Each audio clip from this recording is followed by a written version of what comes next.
이대로 가다간 12만 명의 난민들이 한국에 자리를 잡게 됩니다. 한국은 이 문제의 심각성을 인지하고 스웨덴의 현 상황을 알아야 됩니다. 12만 명의 난민들이 어떻게 변할지 모릅니다. 한 기자가 세계 각지에서 취재한 충격적인 상황을 이야기하고 있습니다. 도대체 한국에서는 어떤 일이 벌어지고 있는 걸까요? 안녕하세요. 저는 스웨덴의 스톡홀름 데일리 신문사에서 국제부 기자로 일하고 있는 클라라입니다. 저는 최근 충격적인 기사를 보게 되었는데요. 한국의 난민 정책에 관한 기사를 보고 깊은 고민에 빠지게 됐어요. 법무부가 발표한 자료에 따르면 한국의 난민 신청 건수가 30년 만에 12만 건을 돌파했다고 하더군요. 제가 처음 한국을 방문한 것은 5년 전이었어요. 당시 한국의 선진화된 도시 시스템과 안전한 치안을 보고 깊은 인상을 받았죠. 지하철은 늦은 밤까지 운행되고 여성이 혼자 걸어도 안전했으며 길거리는 깨끗했어요. 특히 인상 깊었던 것은 시민들의 높은 준법 의식이었죠. 그때 저는 한국의 디지털 혁신에 대한 기사를 쓰기 위해 방문했었는데 취재 과정에서 만난 많은 한국인들이 보여준 친절함과 전문성에 감동받았어요. 서울 강남의 한 스타트업 대표는 저에게 이렇게 말하더군요. 우리나라가 이렇게 발전할 수 있었던 건 교육열과 근면성 덕분입니다. 하지만 지금 제가 느끼는 감정은 복잡해요. 2025년에 발표된 한국의 난민 통계 자료를 보면서 10년 전 우리 스웨덴의 모습이 떠올랐거든요. 법무부 자료를 보니 2013년 난민법 시행 이후 난민 신청자가 1,574건에서 2023년에 18,837건으로 약 12배나 증가했다고 해요. 이런 급격한 증가세는 우리 스웨덴이 겪었던 상황과 너무나 비슷해요. 제가 특별히 이 문제에 관심을 가지게 된 것은 개인적인 경험 때문이에요. 2년 전, 저는 스톡홀름 외곽의 린케비 지역에서 발생한 갱단 총격전을 취재했었죠. 그곳에서 만난 한 주민은 이곳은 더 이상 내가 알던 스웨덴이 아니에요 라고 말했어요. 그 말이 아직도 제 가슴에 깊이 남아 있습니다. 최근에는 한국의 난민 정책을 심층적으로 조사하기 위해 다시 한국을 찾았어요. 인천국제공항에 도착했을 때 느낀 질서정연함과 효율성은 여전했죠. 하지만 이번엔 다른 시각으로 한국을 보게 됐어요. 난민 신청자들이 왜 한국을 선택하는지, 그들이 어떤 절차를 거치는지, 한국 사회는 이들을 어떻게 받아들이고 있는지 등을 면밀히 살펴보고 있답니다. 취재 과정에서 만난 한 출입국 관리소 직원은 이렇게 말하더군요. 우리는 인도주의적 가치를 존중하면서도 엄격한 심사를 통해 진정한 난민을 가려내려 노력하고 있습니다. 이 말에서 한국의 신중한 접근 방식을 엿볼 수 있었어요. 지난주에는 서울 모처의 난민지원센터도 방문했어요. 그곳에서 만난 난민 신청자들의 사연은 저마다 달랐지만 공통적으로 한국의 안전하고 공정한 사회 시스템을 선택의 이유로 꼽더군요. 한 신청자는 한국은 법치주의가 잘 지켜지고 부패가 적은 나라라고 말했어요. 하지만 제가 가장 인상 깊게 본 것은 한국의 난민 심사 시스템이에요. 2.7%라는 낮은 난민 인정률은 얼핏 보면 인색해 보일 수 있지만 이는 오히려 한국이 얼마나 엄격하고 체계적으로 난민 심사를 하는지 보여주는 증거라고 생각해요. 더구나 인도적 체류 허가를 통해 실제로 보호가 필요한 사람들을 돕고 있다는 점도 인상적이었죠. 시리아, 예멘, 미얀마 등 실제 위험에 처한 사람들을 선별적으로 보호하는 모습에서 합리적인 정책 운영을 볼 수 있었어요. 저는 한국의 이러한 체계적인 난민 정책을 자세히 다룰 예정이에요. 특히 스웨덴의 사례와 비교하면서 어떻게 하면 인도주의적 가치와 국가 안보를 동시에 지킬 수 있는지 심층적으로 분석하려고 해요. 제가 보기에 한국은 지금 중요한 기로에 서 있어요. 난민 수용에 대한 압박이 커지고 있지만 동시에 자국의 안정성을 지켜야 하는 과제도 안고 있죠. 저는 이번 취재를 통해 한국이 어떻게 이 어려운 균형을 맞춰 나갈지 주목하고 있답니다. 제가 한국의 난민 현황을 자세히 들여다보니 몇 가지 주목할 만한 통계가 있더군요. 가장 충격적인 것은 난민제도 시행 30년 만에 누적 난민 신청 건수가 12만 2,095건을 돌파했다는 사실이에요. 이는 단순한 숫자가 아닌 한국의 위상이 얼마나 높아졌는지를 보여주는 지표라고 생각해요. 제가 각국의 난민 신청 현황을 분석해보니 상위 5개국의 순위가 매우 흥미로웠어요. 러시아, 카자흐스탄, 중국, 파키스탄, 인도 순이더군요. 이 5개국의 신청 건수가 전체의 48%를 차지한다는 점이 눈에 띄었어요. 여기서 주목할 점은 난민 신청 사유예요. 정치적 의견이 24,513건으로 가장 많았고 그 다음으로 종교가 23,480건, 특정 사회 구성원이 1757건을 차지했어요. 인종으로 인한 신청이 5,541건, 가족 결합이 5,210건, 국적 문제가 1,162건이었죠. 하지만 가장 우려되는 부분은 난민 협약 이외의 경제적 목적과 사인 간 위협 등의 사유로 신청한 건수가 58,419건으로 전체 신청의 약 48%를 차지한다는 점이에요. 이는 진정한 난민 보호라는 제도의 취지와는 거리가 있어 보이네요. 러시아 출신 난민 신청자들의 경우 대부분이 우크라이나 전쟁 이후 징병을 피해온 청년층이 많았어요. 제가 만난 한 러시아 청년은 전쟁에 참여하기 싫어서 한국을 선택했다고 털어놓더군요. 카자흐스탄 출신들은 주로 정치적 박해를 피해온 경우가 많았어요. 현지 민주화 운동에 참여했다가 탄압을 받은 사례들이 대부분이었죠. 중국의 경우는 종교의 자유와 관련된 신청이 두드러졌어요. 특히 파룬궁 수련자들이 많았다고 합니다. 파키스탄과 인도 출신 신청자들은 주로 종교적 갈등과 사회적 차별을 피해왔다고 하더군요. 하지만 이들 중 상당수가 실제로는 경제적인 이유로 한국행을 선택했다는 게 현지 출입국 관리소 직원들의 증언입니다. 특히 놀라운 점은 난민 신청 건수 중 약 9.4%가 난민 불인정 결정을 받고도 출국하지 않은 채 재신청을 했다는 거예요. 심지어 6번 이상 재신청한 사람도 6명이나 된다고 하더군요. 현행법상 난민 신청에 기간이나 횟수 제한이 없다는 점을 악용하는 사례로 보입니다. 처리 현황을 보면 더욱 복잡한 실태가 드러나요. 전체 12만 2,095건 중 심사 결정이 6만 5,227건, 자진 철회가 1만 216건, 3회 불출석으로 인한 직권 종료가 1만 8,948건 등 9만 4,391건이 종결 처리됐고 2만 7,704건이 아직도 심사 대기 중이래요. 더욱 놀라운 건 이의 신청과 소송 비율이에요. 지방 출입국 관서의 심사 결정 10건 중 7건에 대해 이의 신청이 제기되었고 이의 신청 결과에 불복해 법원에 소송을 제기하는 비율이 최근 5년간 평균 82%나 된다고 해요. 이는 전체 행정소송의 18%, 행정사건 상고심의 34%를 차지할 정도로 큰 비중을 차지하고 있죠. 난민 인정률은 2.7%로 매우 낮은 편이에요.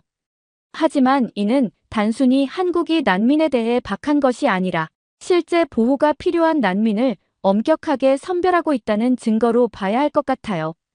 법무부도 설명하듯이 지리적 접근성 등 복합적 요인을 고려해야 하죠. 이러한 통계들을 종합해보면 한국의 난민 신청자가 급증하는 것은 한국의 높아진 국제적 위상과 안정된 사회 시스템 때문이라고 볼 수 있어요.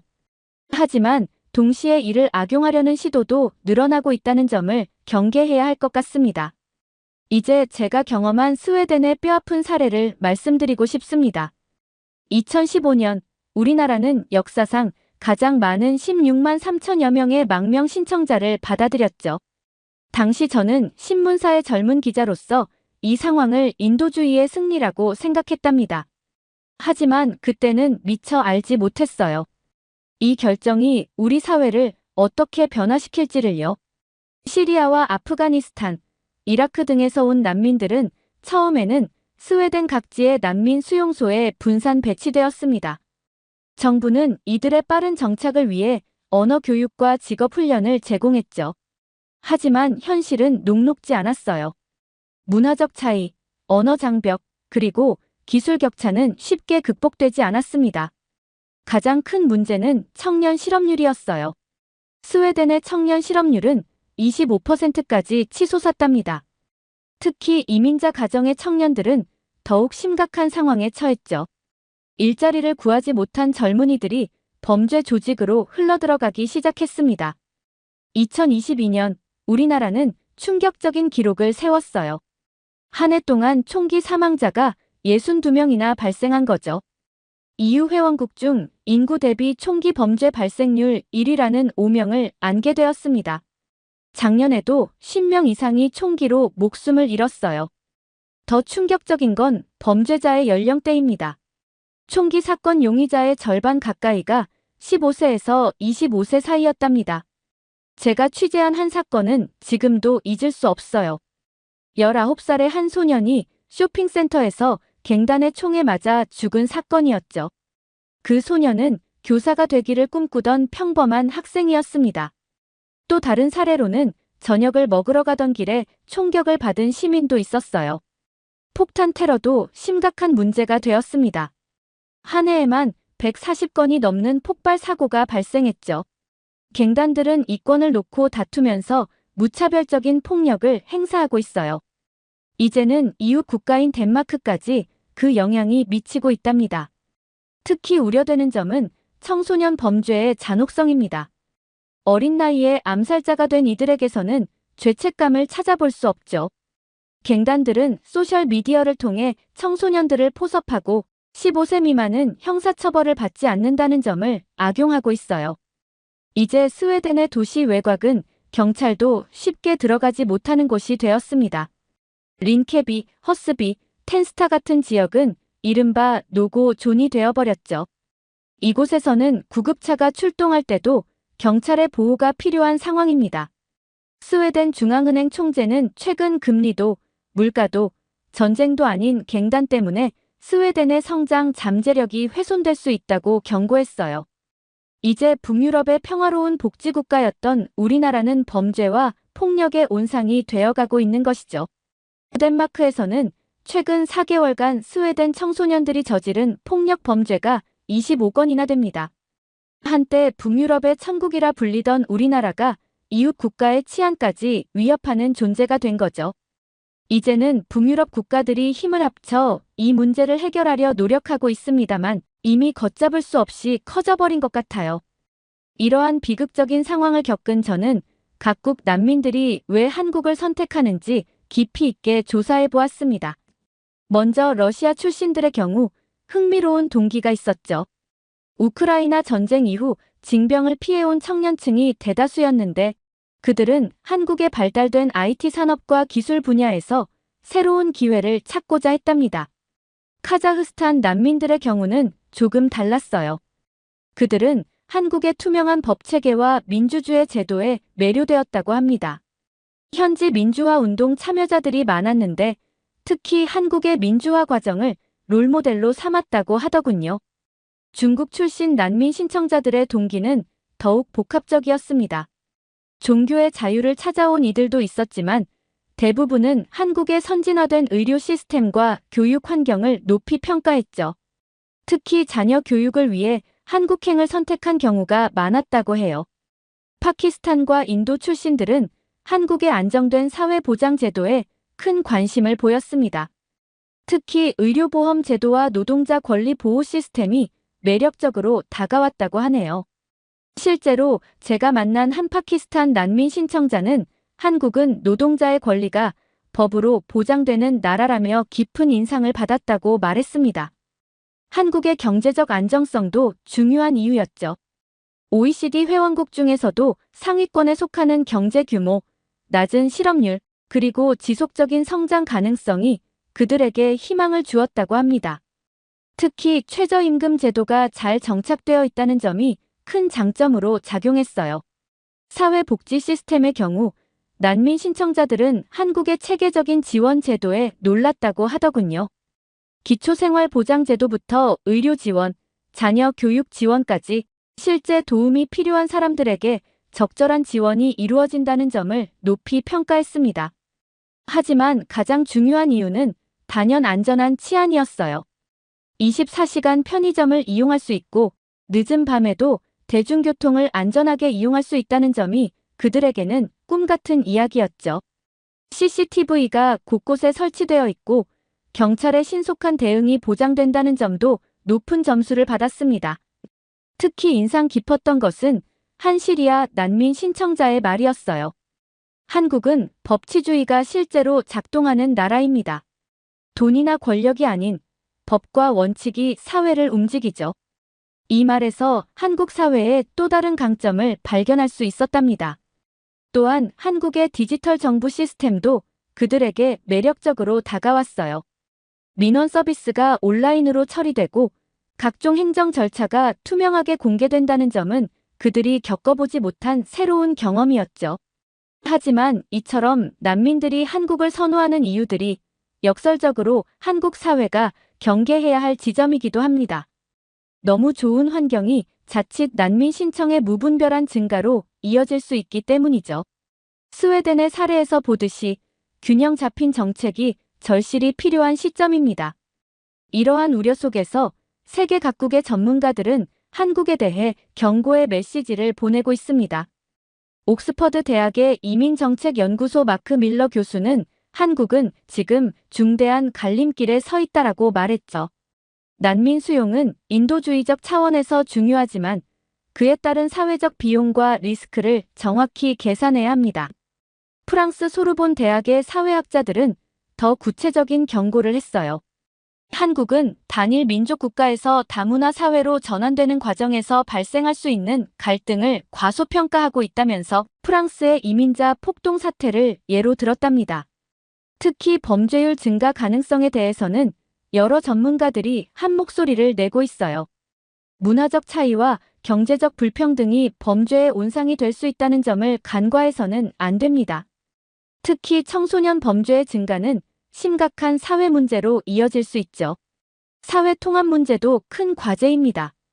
미국 브루킹스 연구소는 언어와 문화의 장벽은 하루아침에 해결될 수 없다고 지적했어요.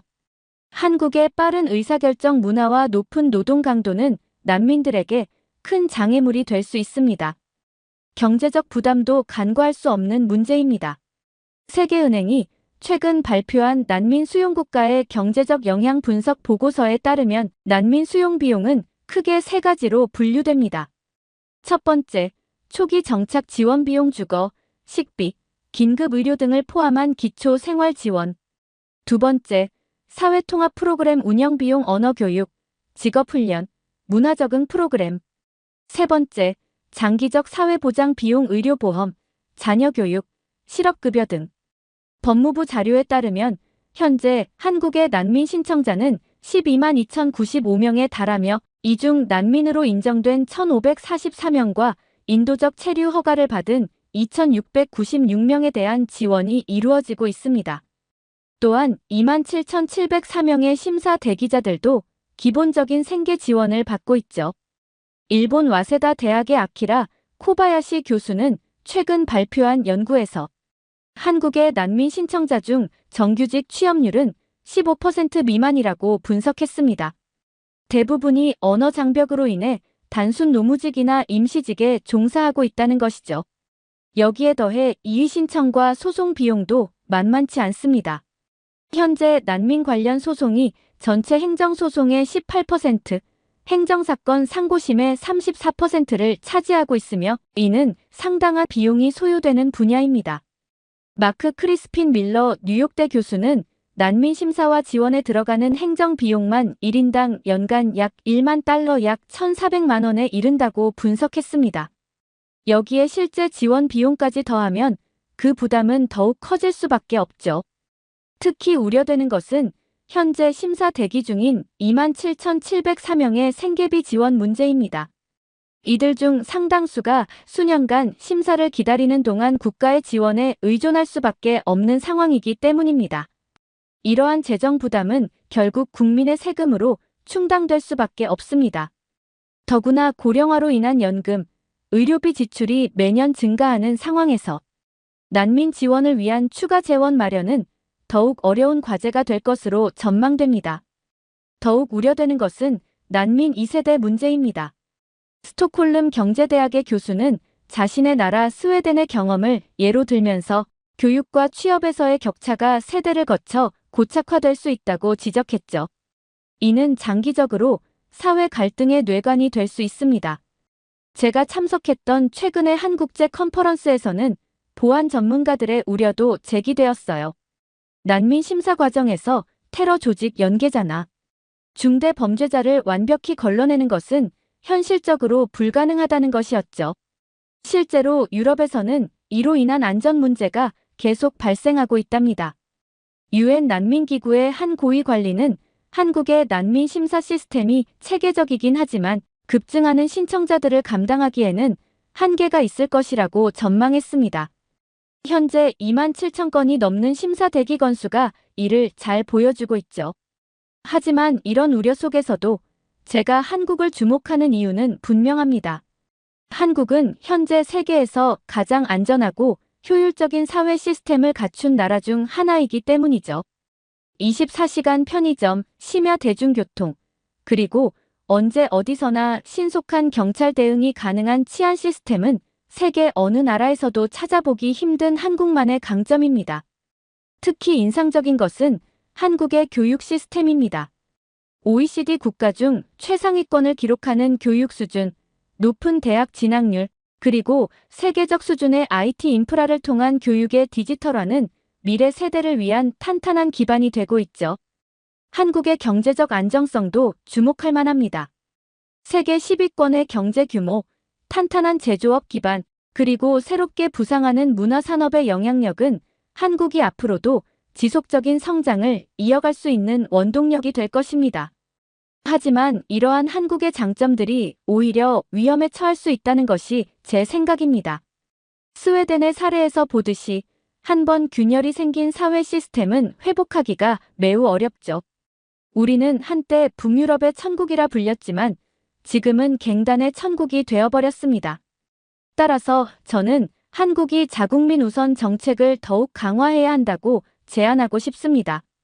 이는 결코 난민에 대한 차별이나 배제가 아닌 건강한 사회 시스템 유지를 위한 불가피한 선택입니다. 현재 한국의 2.7% 난민 인정률은 오히려 더 낮춰야 할 수도 있습니다. 신중한 난민 정책이 필요한 이유는 분명합니다. 일단 받아들인 난민은 되돌릴 수 없으며 그들의 가족들도 연쇄적으로 들어오게 됩니다. 제가 스웨덴에서 직접 목격한 사례를 말씀드리자면 2015년 우리나라가 처음 수용한 시리아 난민은 약 5만 명이었습니다. 하지만 이들이 난민 지위를 얻은 후 가족 결합 프로그램을 통해 배우자, 미성년 자녀, 부모님까지 초청하면서 그 수가 급격히 늘어났죠. 특히 충격적이었던 것은 말메 지역의 한 사례였습니다. 처음에는 한 가정의 가장만 난민으로 입국했지만 2년 후에는 총 15명의 가족이 스웨덴에서 살게 되었어요. 배우자와 자녀 4명, 그리고 양가 부모님, 미성년 동생들까지 모두 합법적으로 입국한 거죠.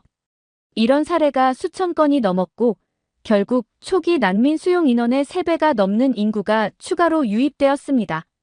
더구나 이렇게 입국한 가족들 대부분이 노동시장에 진입하지 못하고 사회보장제도에 의존하게 되면서 재정적 부담은 눈덩이처럼 불어났습니다. 한 가정의 가장이 취업에 성공하더라도 그 수입으로 대가족을 부양하기는 힘들었기 때문이죠.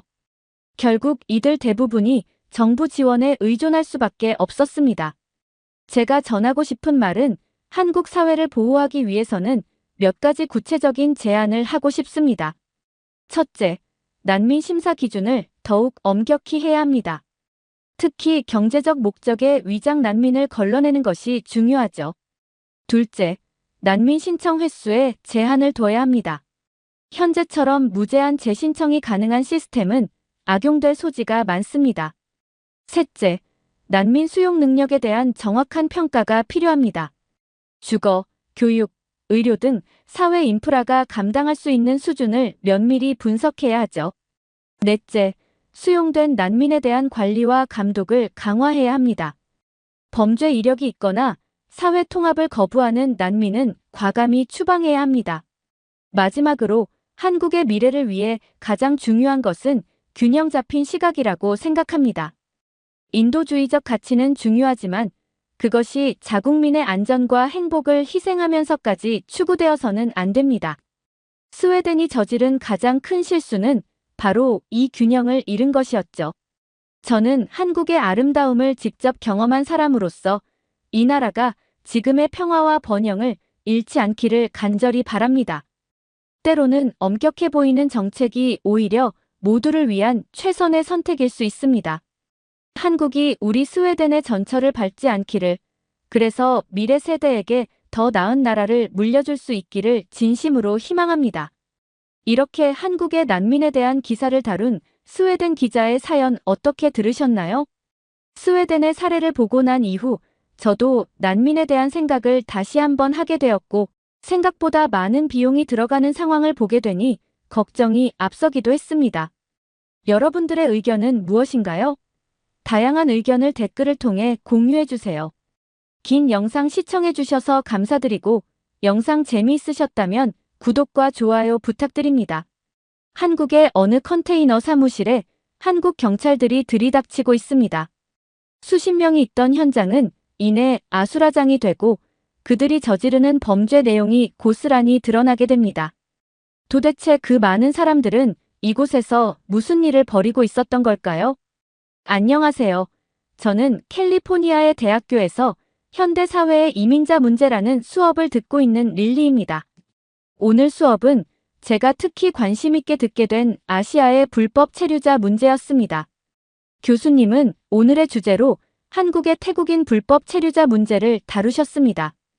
교수님은 먼저 태국인 불법 체류자들의 한국 내 경제활동 현황부터 설명하셨습니다. 태국인 불법 체류자들의 주요 경제활동을 살펴보면 크게 농업, 건설업, 제조업, 서비스업으로 나눌 수 있습니다. 특히 농촌 지역의 비닐하우스에서는 작물 재배와 수확 작업을 주로 담당하고 있죠. 이들은 수확철이 되면 과일이나 채소를 따는 계절 노동에 집중적으로 투입됩니다. 하지만 이들의 작업 환경은 매우 열악하며 장시간 노동에 비해 임금은 턱없이 낮은 실정입니다. 교수님은 건설업 분야의 실태도 자세히 설명하셨습니다. 건설 현장에서는 주로 일용직 노동자로 일하며 철거, 청소, 자재 운반과 같은 단순 노동을 수행합니다. 일부는 골조 공사나 용접 작업의 보조 역할을 맡기도 하는데, 문제는 이런 위험한 작업 환경에서 사고가 발생해도 불법 체류자라는 신분 때문에 제대로 된 보상을 받지 못한다는 점입니다. 제조업 분야의 문제점도 지적하셨습니다. 소규모 공장에서는 플라스틱 제품, 의류, 전자부품 등의 단순 조립 작업을 맡고 있습니다. 대부분 야간 교대 근무나 주말 근무를 요구받는데 이는 단속을 피하기 위한 목적이 큽니다. 특히 야간 작업의 경우 적절한 휴식이나 안전 관리가 이루어지지 않아 산업재해의 위험이 매우 높습니다. 서비스업 분야의 실태는 더욱 심각했습니다. 태국인들은 특히 마사지샵과 스파에서 많이 일하고 있습니다. 또한 가정집, 숙박업소, 식당 등에서 청소나 요리 보조를 맡기기도 하죠. 하지만 이 분야에서는 성착취나 부당 대우 사례가 자주 보고되고 있습니다. 특히 태국 음식점의 경우 한인타운이나 외국인 밀집 지역에서 불법으로 운영되는 경우가 많아 문제가 되고 있습니다.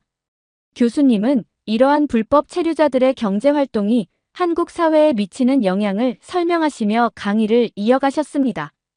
이들의 존재는 한국의 노동시장을 심각하게 왜곡시키고 있습니다. 불법 체류자들이 최저임금에도 못 미치는 낮은 임금으로 일하면서 합법적인 노동자들의 일자리가 위협받고 있어요. 특히 저임금 노동자들의 임금이 하락하는 현상이 뚜렷하게 나타나고 있습니다. 교수님은 더 나아가 이런 상황이 초래하는 사회적 문제도 지적하셨습니다. 불법 체류자들은 대부분 열악한 주거 환경에서 생활하고 있으며 의료보험에 가입하지 못해 아파도 제대로 된 치료를 받지 못합니다. 이는 공공보건의 측면에서도 심각한 문제를 야기할 수 있죠. 또한 이들이 밀집한 지역에서는 주민들과의 문화적 충돌이나 치안 문제도 발생하고 있습니다.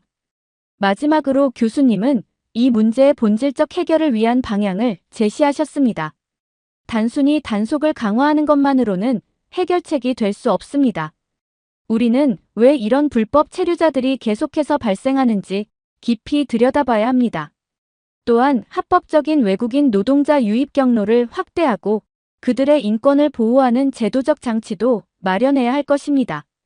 강의실 안에는 무거운 침묵이 흘렀습니다. 교수님의 설명을 들으며 저는 이 문제가 단순히 불법 체류자들만의 문제가 아닌 우리 사회 전체의 문제라는 것을 깨닫게 되었습니다. 무거운 침묵 속에서 갑자기 뒷자리에서 손이 올라갔습니다. 태국에서 온 유학생 탈인이었습니다. 교수님, 잠깐 말씀드려도 될까요? 저는 이 설명이 너무 편향되어 있다고 생각합니다. 한국의 고용주들이 최저임금을 맞춰주지 못해서 태국 노동자들을 고용하는 거예요. 우리가 피해자라고요. 한국의 중소기업이나 농촌에서는 인건비를 감당하지 못해 문을 닫을 위기에 처한 곳이 많다고 들었어요. 그래서 어쩔 수 없이 값싼 노동력이 필요한 거죠. 탈인의 목소리가 점점 커졌습니다. 한국 기업들이 먼저 태국 사람들을 찾아와요. 그들이 우리를 이용하는 거라고요. 불법 체류자들이 범죄에 연루된다고 하셨지만 그건 우리가 제대로 된 대우를 받지 못하기 때문이에요. 정당한 임금을 받지 못하고 산재 보험도 없고 의료 혜택도 받지 못하는 상황에서 어떻게 정상적인 생활을 하란 말입니까?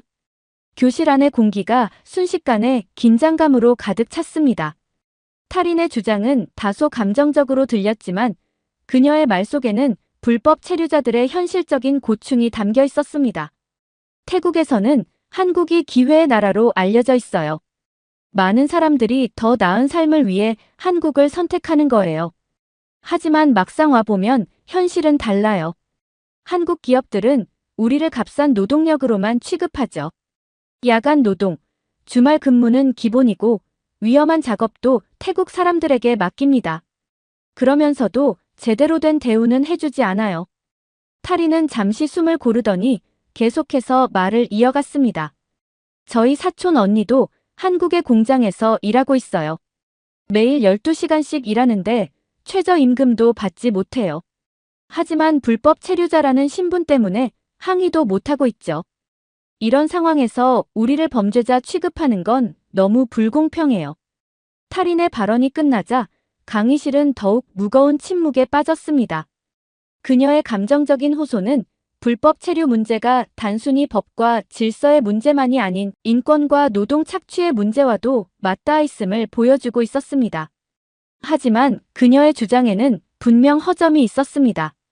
불법 체류자들의 열악한 처우를 개선해야 한다는 점에는 모두가 동의하지만 그것이 불법 체류를 정당화할 수는 없기 때문입니다. 이 순간 한국 교환학생인 나연이 조심스럽게 손을 들었습니다. 나연은 천천히 자리에서 일어나며 자신의 태블릿을 들어보였습니다. 화면에는 한국의 불법 체류자 현황과 관련된 통계 자료가 띄워져 있었습니다.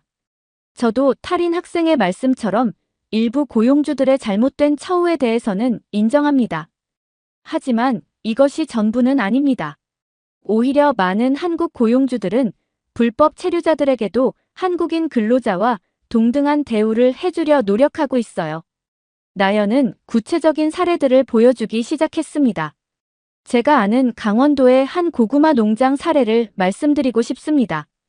이 농장주는 불법 체류 노동자들에게도 한국인 근로자와 동일하게 주 52시간 근무제를 적용하고 휴일수당도 지급했다고 합니다. 심지어 명절 때는 고향에 가지 못하는 그들을 위해 특별 상여금도 준비했죠.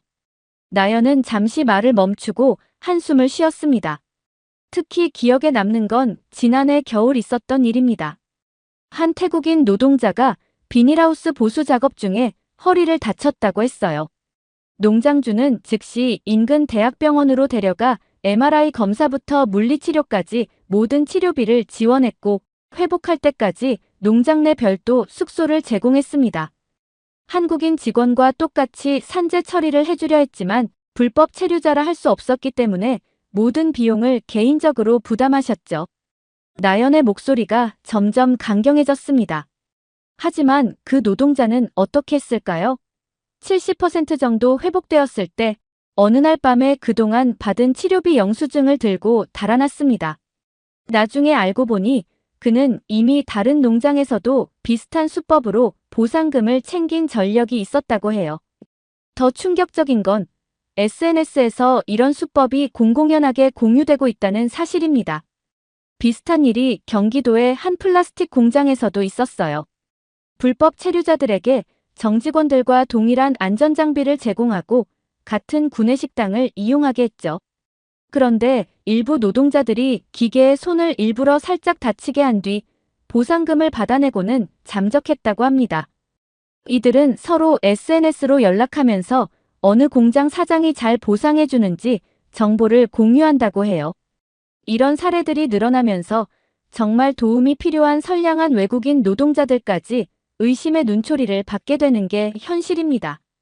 결국 이는 불법 체류자들 스스로가 자신들의 발목을 잡는 행동이 되고 있는 거죠. 나연은 더 구체적인 통계를 보여주었습니다. 2024년에만 3차례의 정부 합동 단속이 있었고 총 3만 8천여 명이 단속되었습니다. 3차 단속에서만 7,205명의 불법 체류자가 적발되었고 21명의 태국인 브로커가 적발되었어요. 이런 단속에 들어가는 비용만 해도 천문학적입니다. 나연은 잠시 숨을 고르고 계속 말을 이어갔습니다.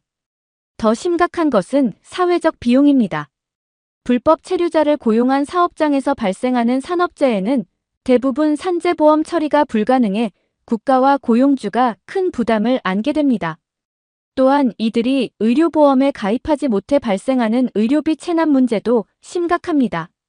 나연은 마지막으로 결정적인 자료를 보여주었습니다. 법무부 자료에 따르면 불법 체류자 문제로 인한 사회적 비용이 연간 수천억 원에 달합니다. 이는 결국 한국 국민의 세금으로 충당되고 있습니다. 더구나 일부 불법 체류자들의 비양심적인 행동으로 인해 진심으로 도움이 필요한 외국인 노동자들까지 의심의 눈초리를 받게 되는 것이 현실입니다. 강의실은 나연의 논리정연한 설명에 집중했습니다. 그녀의 발언은 감정에 치우치지 않고 구체적인 데이터와 사례를 바탕으로 현실을 직시하게 만들었습니다. 특히 한국 고용주들의 선의가 악용되는 사례들은 불법 체류 문제가 단순히 고용주들의 착취만으로는 설명할 수 없다는 것을 보여주었습니다. 불법 체류자들의 막무가내식 행동은 결국 합법적으로 체류하는 외국인 노동자들에게도 부정적인 영향을 미치고 있었습니다. 한국 정부가 이 문제 해결을 위해 강경한 태도를 보이는 것도 이러한 맥락에서 이해할 수 있었습니다. 교실 안에 긴장된 분위기를 감지한 교수님은 천천히 자리에서 일어나셨습니다. 두 학생 모두 좋은 지적을 해주었습니다. 나연 학생은 구체적인 데이터를 바탕으로 현실적인 문제점을 지적했고 탈인 학생은 불법 체류자들이 처한 어려움을 설명해 주었죠. 하지만 이 문제는 양측의 입장 차이로만 볼 수는 없습니다. 교수님은 프로젝터를 켜시며 말씀을 이어가셨습니다. 불법 체류 문제의 가장 심각한 측면은 이들이 연루되는 불법 활동입니다. 스크린을 봐주시기 바랍니다. 스크린에는 충격적인 통계 자료들이 나타났습니다. 먼저 가장 심각한 문제는 불법 유흥업소 종사입니다. 나이트클럽, 바, 불법 마사지숍 등에서 일하는 불법 체류자들이 증가하고 있습니다. 더 큰 문제는 이들이 종종 성매매나 인신매매 조직과 연계된다는 점입니다. 교수님은 다음 슬라이드로 넘어갔습니다. 두 번째로 심각한 것은 위조 서류 사용입니다. 불법 체류자들은 위조된 신분증과 취업비자를 사용하여 합법적인 체류자로 위장합니다. 이 과정에서 전문적인 위조 조직이 개입하게 되죠. 한 장의 위조 서류가 수백만 원에 거래된다고 합니다. 교실 안은 숨소리조차 들리지 않을 만큼 조용해졌습니다. 더 우려되는 것은 마약 거래입니다. 일부 불법 체류자들이 생계를 위해 불법적으로 약 조직의 운반책이 되거나 직접 판매에 가담하고 있습니다.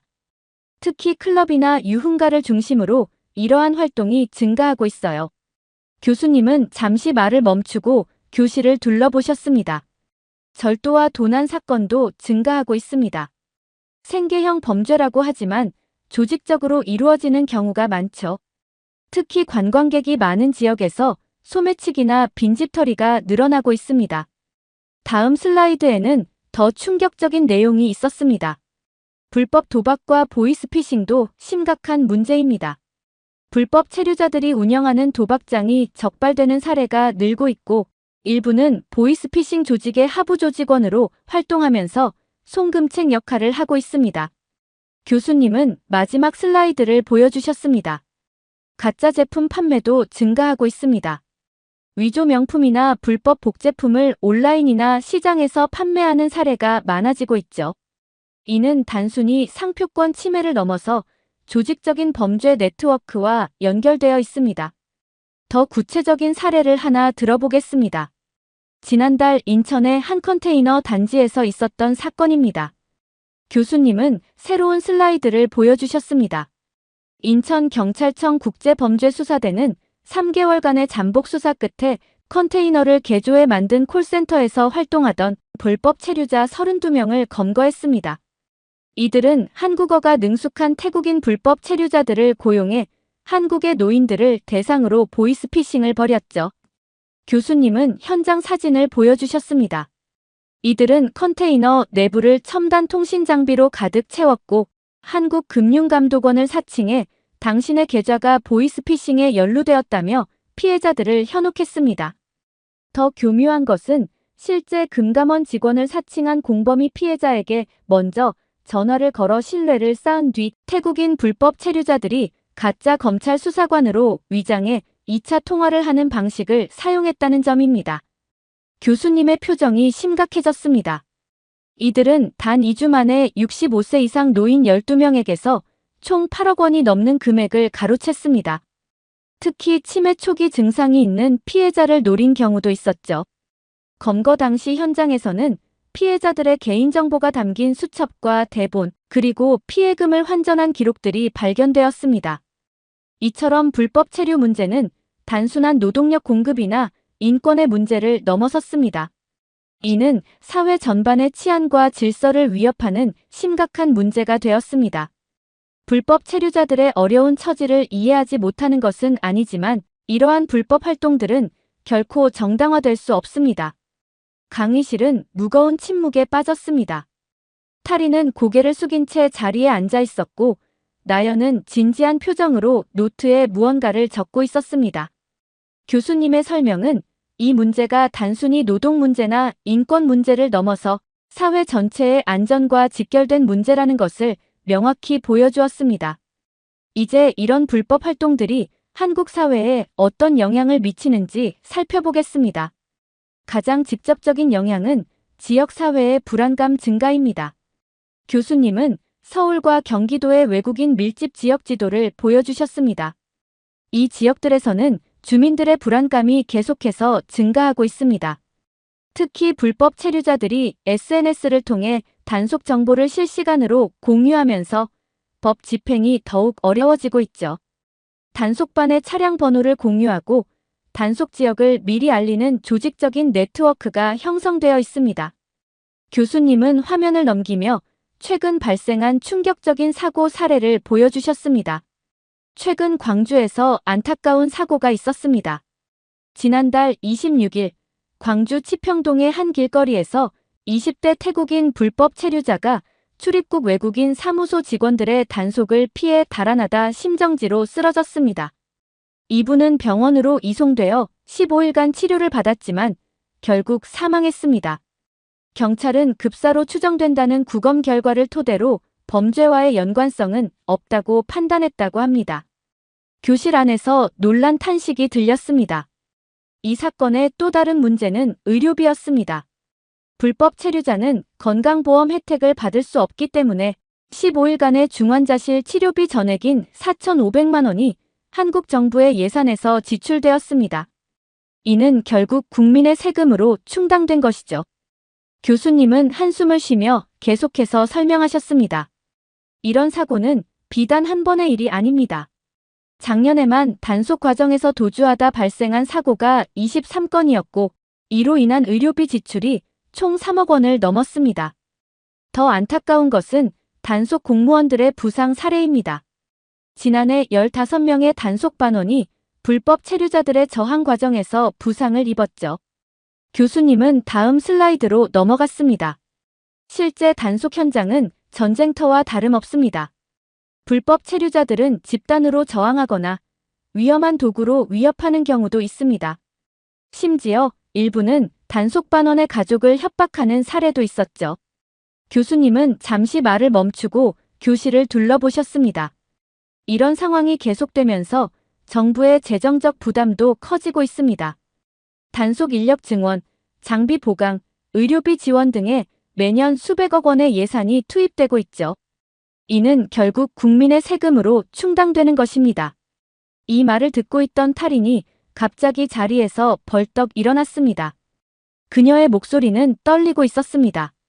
하지만 교수님, 한국 사람들이 먼저 우리를 찾아오잖아요.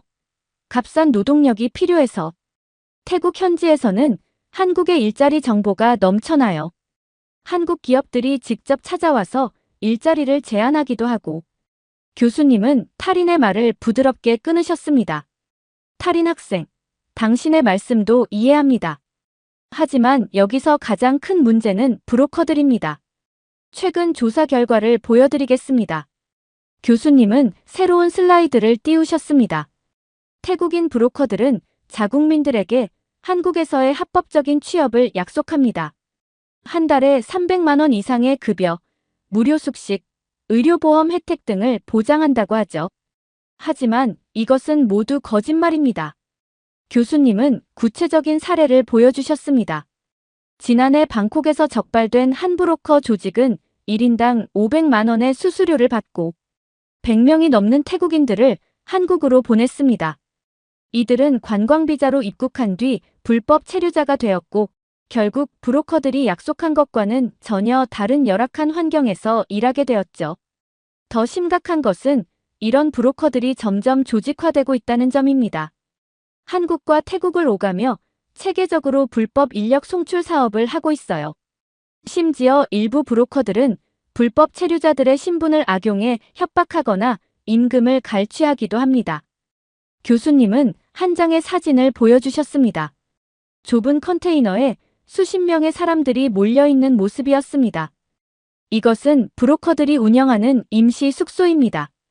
입국 직후에 불법 체류자들을 이곳에 몰아넣고 일자리를 구해준다며 추가 수수료를 요구합니다. 거부하면 출입국 사무소에 신고하겠다고 협박하죠. 탈인의 얼굴이 점점 굳어갔습니다. 더구나 이런 브로커들은 불법 체류자들의 절박한 심리를 이용합니다. 합법적인 비자를 만들어주겠다. 영주권을 획득할 수 있게 해주겠다며 추가 금액을 요구하죠. 하지만 이는 모두 거짓말입니다. 불법 체류자들은 2중, 3중의 피해를 보게 되는 거죠. 교수님은 마지막 자료를 보여주셨습니다.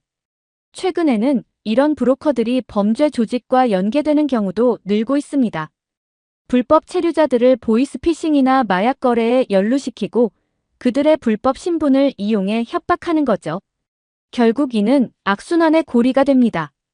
탈인은 더 이상 말을 잇지 못했습니다. 그녀는 분노를 참지 못하며 천천히 자리에 앉았습니다. 교실 안의 다른 학생들도 이 문제의 복잡성을 실감한 듯 무거운 표정을 짓고 있었습니다.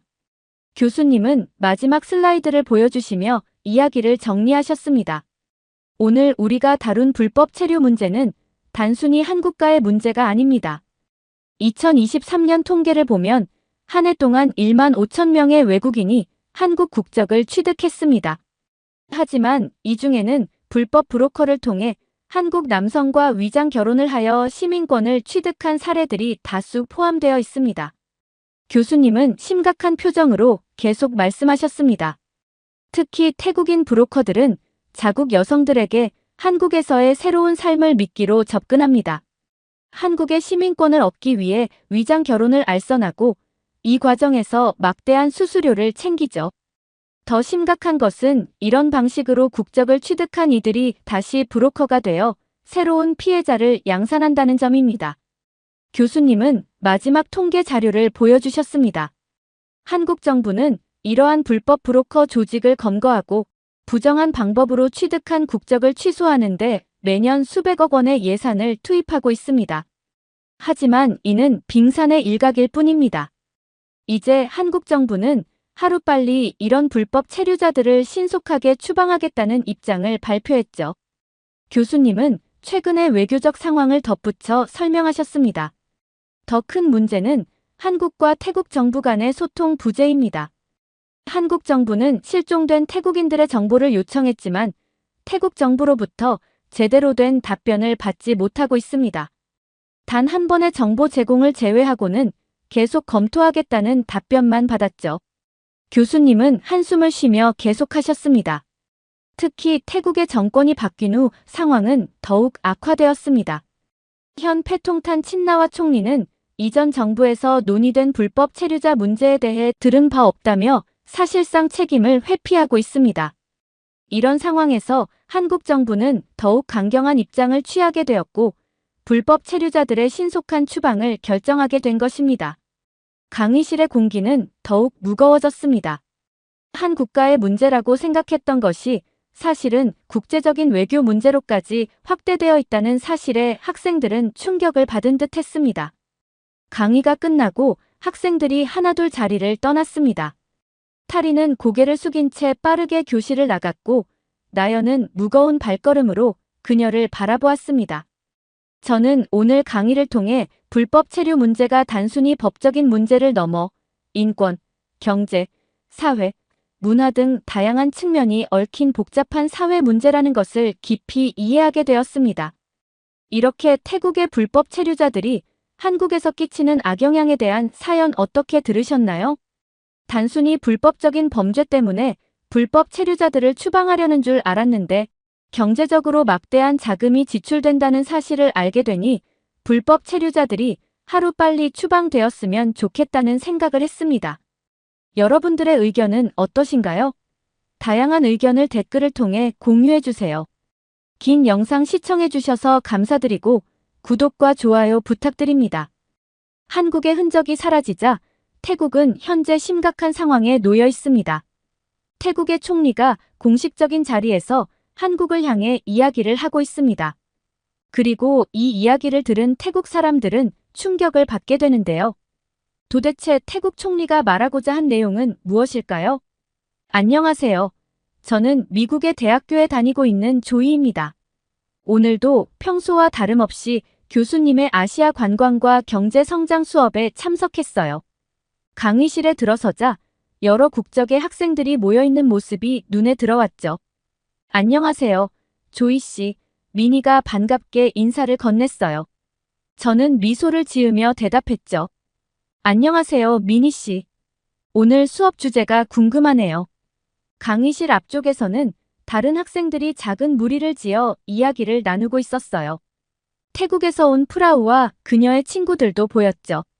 그들은 무언가를 열심히 토론하는 것 같았어요.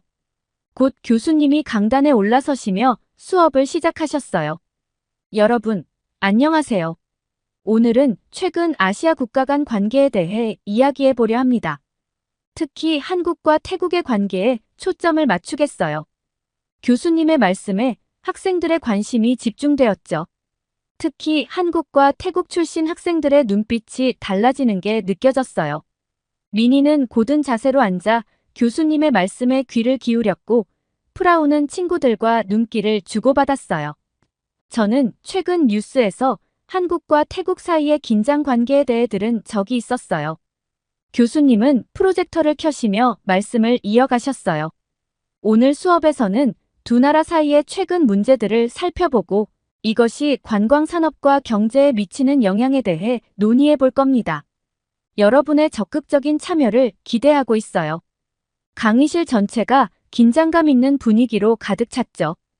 저는 이번 수업이 단순한 강의를 넘어 열띤 토론의 장이 될 것 같다는 예감이 들었어요. 그리고 그 예감은 곧 현실이 되었죠. 교수님은 화면에 그래프와 차트를 띄우시며 본격적인 설명을 시작하셨어요. 최근 한국과 태국 사이에 여러 가지 문제가 있었습니다. 첫째로 입국 거부 및 강제 추방 논란이 있었죠. 한국이 태국인들의 입국을 부당하게 거부하거나 강제 추방했다는 소문이 퍼졌어요. 이 말씀에 프라우와 그녀의 친구들이 서로 눈빛을 교환하는 것이 보였어요. 그들의 표정이 굳어지는 걸 보니 이 문제가 그들에게 민감한 주제인 것 같았죠. 교수님은 계속해서 설명을 이어갔어요. 하지만 이는 실제로는 불법 체류 방지를 위한 조치였습니다. 태국에서는 이를 차별로 인식했지만 한국 정부의 입장에서는 법 집행의 일환이었죠. 미니가 고개를 끄덕이는 모습이 보였어요. 그녀는 뭔가 말하고 싶어 하는 것 같았지만 아직은 참고 있었죠. 두 번째로 불법 체류자 문제가 있었어요. 많은 태국인들이 관광 비자로 입국한 후 불법 체류하거나 불법 노동을 하는 문제가 있었습니다. 이로 인해 한국 정부가 태국인 입국 심사를 강화하게 되었죠. 이 말씀에 프라우가 손을 들었어요. 교수님, 그건 너무 일반화된 말씀 아닌가요? 모든 태국인이 그렇지는 않잖아요. 교수님은 고개를 끄덕이셨어요. 물론이죠, 프라우. 모든 태국인이 그렇다는 뜻은 아닙니다. 하지만 이 문제가 양국 관계에 영향을 미쳤다는 점은 부인할 수 없어요. 교수님은 다음 슬라이드로 넘어가셨어요. 세 번째로 경제적 의존도 문제가 있었습니다. 한국 기업들이 태국에서 철수하면서 태국 경제가 큰 타격을 입었어요. 이는 태국이 한국 기업의 경제적으로 의존도가 높았음을 보여주죠. 이 말씀에 강의실 전체가 술렁이기 시작했어요. 특히 태국 학생들의 반응이 컸죠. 프라우가 다시 손을 들었어요. 하지만 교수님, 태국 경제가 한국에만 의존하고 있는 건 아니잖아요. 우리나라도 충분히 강한 경제력을 가지고 있어요. 교수님은 부드럽게 미소 지으셨어요. 그렇죠, 프라우. 태국은 분명 강한 경제력을 가진 나라예요. 하지만 글로벌 경제에서는 모든 국가가 서로 연결되어 있어요. 한 나라의 기업들이 철수하면 그 영향이 불가피하게 나타나죠. 미니가 이번에는 손을 들었어요. 교수님, 제가 한 말씀 드려도 될까요? 교수님께서 고개를 끄덕이시자 미니가 말을 이어갔어요. 한국 기업들의 철수는 단순히 태국을 떠나기 위한 것이 아니었어요. 글로벌 경제 상황과 기업의 전략적 결정에 따른 것이죠. 이는 어느 한 나라만의 문제가 아닌 것 같아요. 교수님은 미니의 말에 동의하는 듯 했어요. 좋은 지적이에요, 미니. 국제 경제는 복잡한 시스템이고 한 가지 요인만으로 설명할 수 없죠. 교수님은 문화적 오해와 편견에 대해 설명하셨어요. 태국 내에서 한국을 가난하고 약한 나라로 잘못 인식하는 경향이 있었습니다. 이는 양국 간의 이해, 부족과 정보의 왜곡에서 비롯된 것으로 보여요. 이 말씀에 강의실 분위기가 갑자기 무거워졌어요. 특히 태국 학생들의 표정이 굳어지는 게 보였죠. 프라우는 뭔가 말하고 싶어 안절부절 못하는 것 같았어요. 그때 갑자기 뒷자리에서 프라우의 손이 올라갔어요. 교수님, 저는 이 설명에 동의할 수 없어요. 프라우가 격앙된 목소리로 말했어요. 한국은 우리나라 사람들을 부당하게 대우하고 있어요. 그들은 우리를 차별하고 있죠. 프라우의 갑작스러운 항의에 교실 안이 순간 조용해졌어요. 저는 긴장된 분위기를 느끼며 미니를 바라보았죠. 미니는 침착한 표정을 유지하고 있었지만 눈빛이 흔들리는 게 보였어요. 교수님, 제 친구들이 한국에서 겪은 일들을 아세요? 그들은 단지 태국인이라는 이유로 불평등한 대우를 받았어요. 이게 어떻게 공정한 거죠? 강의실 안의 긴장감이 더욱 고조되었어요. 다른 학생들도 불편한 기색을 감추지 못했죠. 저는 이 상황이 어떻게 전개될지 걱정되기 시작했어요. 그때 미니가 차분하게 손을 들었어요. 교수님, 제가 한 말씀 드려도 될까요? 교수님께서 고개를 끄덕이셨고 미니는 계속 이야기했어요. 프라우 씨, 당신의 감정을 이해해요. 하지만 우리는 이 문제를 좀 더 넓은 시각에서 봐야 할 것 같아요. 한국 정부의 조치는 불법 체류를 방지하기 위한 것이었어요. 모든 나라가 자국의 법을 지키려 노력하는 것은 당연하죠. 또한 많은 한국 기업들이 태국에 투자하고 일자리를 창출했다는 점도 고려해야 해요. 민희는 차분하고 논리적으로 프라우의 주장을 하나씩 반박했어요. 저는 민희의 설득력 있는 발언에 감탄했죠. 물론 일부 불미스러운 사건들이 있었다는 것은 인정해요. 하지만 그것이 한국 전체의 태도를 대변하는 건 아니에요. 양국 간의 문제는 상호 이해와 존중을 통해 해결해 나가야 해요. 교수님이 다시 말씀하셨어요. 민희, 좋은 지적이에요. 국제관계에서는 항상 양면성이 존재하죠. 우리는 한쪽의 입장만을 고집하지 말고 서로의 입장을 이해하려 노력해야 해요. 프라우가 다시 입을 열었어요. 하지만 여전히 많은 태국인들이 한국에서 차별을 겪고 있다는 사실은 변하지 않아요. 이 문제에 대해 한국은 어떤 노력을 하고 있나요? 민희가 대답했어요. 한국 정부와 시민단체들이 이 문제를 해결하기 위해 노력하고 있어요. 다문화 이해 교육을 실시하고 외국인 노동자들의 권리를 보호하는 법안도 만들어지고 있죠. 물론 아직 부족한 점이 많지만 변화하려는 노력은 계속되고 있어요. 저는 이 대화를 들으며 국제관계의 복잡성을 실감했어요. 단순히 누가 옳고 그르다고 판단할 수 없는 문제라는 걸 깨달았죠. 그때 교수님께서 중재에 나서셨어요. 긴장된 분위기 속에서 교수님의 목소리가 차분하게 울려 퍼졌죠. 두 분 다 좋은 의견을 주셨어요. 하지만 이 문제를 더 큰 맥락에서 봐야 할 것 같습니다. 최근 태국의 한국 관광객이 줄어들면서 태국 경제가 큰 타격을 입었어요. 이는 양국 관계가 얼마나 밀접한지 보여주는 좋은 예시죠. 교수님은 프로젝터로 몇 가지 그래프를 보여주셨어요. 이 그래프를 보시면 2023년까지 한국 관광객 수가 꾸준히 증가하다가 2024년 이후 급격히 감소한 것을 볼 수 있습니다. 양국 간의 갈등이 한몫했죠.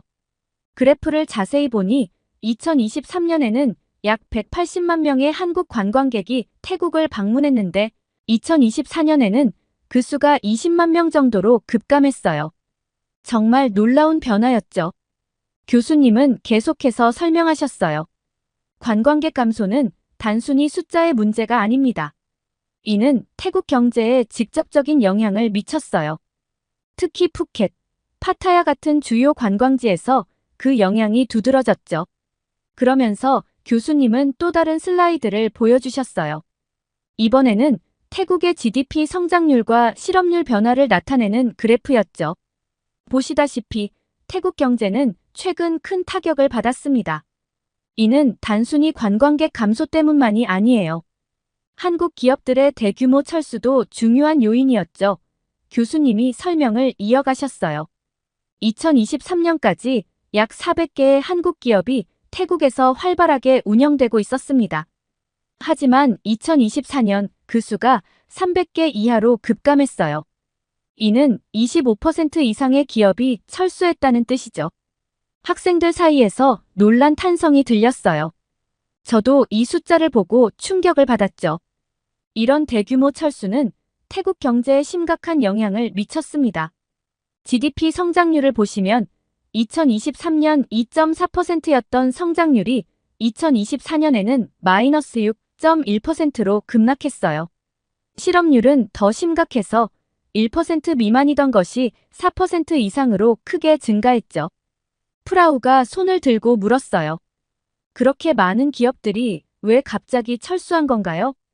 교수님은 고개를 끄덕이셨어요. 좋은 질문입니다. 여러 요인이 있었어요. 첫째, 글로벌 경제 불황으로 인해 많은 기업들이 비용 절감을 위해 해외 사업을 축소했죠. 둘째, 일부 한국 기업들은 베트남이나 인도네시아 같은 다른 동남아 국가로 생산 기지를 옮겼어요. 노동 비용이 더 저렴하다는 이유에서였죠. 교수님은 이어서 말씀하셨어요. 그리고 앞서 언급한 양국 간의 갈등도 영향을 미쳤습니다. 일부 기업들은 태국 내에서의 반한 감정을 우려해 철수를 결정했다고 해요. 소셜미디어를 중심으로 한국 제품 불매 운동이 확산되었고 일부 지역에서는 한국 기업을 대상으로 한 시위도 있었죠. 교수님은 구체적인 사례를 들어 설명하셨어요. 방콕 시내의 한 한국 화장품 매장이 시위대에 의해 파손되는 사건이 있었고, 파타야의 한국 식당들이 불매운동으로 큰 타격을 입었습니다. 심지어 한국인 관광객들을 대상으로 한 폭행 사건도 몇 차례 보도되었죠. 이어서 교수님은 기업들의 반응에 대해 설명하셨어요. 이런 상황에서 많은 한국 기업들이 안전 문제를 우려하기 시작했어요. 특히 중소기업들은 직원들의 안전을 보장하기 어렵다고 판단해 서둘러 철수를 결정했죠. 대기업들의 경우 처음에는 상황을 지켜보며 대응 방안을 모색했어요. 하지만 반한 감정이 수그러들 기미가 보이지 않자 결국 단계적인 철수 계획을 발표하기 시작했습니다. 교수님은 구체적인 숫자를 언급하셨어요. 지난 6개월 동안 약 50개의 중소기업과 5개의 대기업이 태국에서 완전히 철수했고 30여 개의 기업이 사업 규모를 대폭 축소했습니다. 이는 태국 경제에 상당한 타격을 주었죠. 이 말씀에 강의실 분위기가 무거워졌어요. 이런 변화는 분명 고통스러운 과정입니다.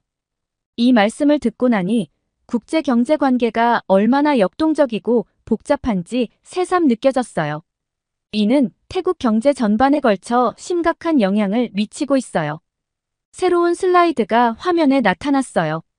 이번에는 태국의 실업률 추이와 함께 관련 산업의 매출 감소 그래프가 보였죠.